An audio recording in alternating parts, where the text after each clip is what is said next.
Hello বন্ধুরা, তোমরা সবাই কেমন আছো? আশা করছি সবাই খুব ভালো আছো। তো আমিও খুব ভালো আছি। তো কালকে সব বন্ধু বান্ধবীরা মিলে চলে গিয়েছিলাম হিলি 14 হাতে মেলা দেখার জন্য। আর মেলাতে গিয়ে আমরা কি কি করলাম, তোমরা যদি সেটা দেখতে চাও তাহলে অবশ্যই লাস্ট অব্দি ভিডিওটি দেখতে হবে। চলো ভিডিওটা তোমরা দেখতে থাকো। তো তোমরা সবাই দেখতেই পারলে, প্রথমে চলে আসলাম আমরা মেলাতে। আর মেলার ভিতরে এসে দেখছি গাইস এতটা ভিড় যে আর কি বলবো। মন্দিরের সামনে তো পা দেওয়াই যাচ্ছিল না। জাস্ট দেখো একবার তোমরা মন্দিরের সামনে এত ভিড় হয়েছে বলার মতো না। আর মাকে কিন্তু বেশ অপূর্বই লাগছে দেখতে। আর এই যে দেখো আমাদের 3 বান্ধবীকে একটু ঢং করে নিলাম।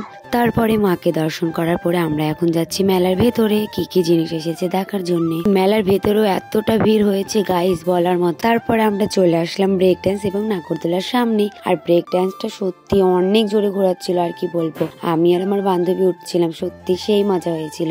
তারপর আমরা চলে আসলাম কিছু জিনিস কেনার জন্য। তারপরে মাম্পিতে আর মামুনিদের সাথে দেখা হয়ে গেল। আর হ্যাঁ, তোমরা এখন বলতেই পারো যে মাম্পিতে আর মামুনির সাথে দেখা কেন হলো, তোমরা তো একসাথে এসেছো। না, আমরা একসাথে আসিনি, ওরা আলাদা আসছে, আমরা আলাদা আসছি, কিন্তু যাওয়ার সময় আমরা একসাথেই গিয়েছি। আর আমার ভিডিওটি ভালো লাগলে অবশ্যই পাশে থাকবে। দেখা হচ্ছে নেক্সট ভিডিওতে, ততক্ষণের জন্য টাটা।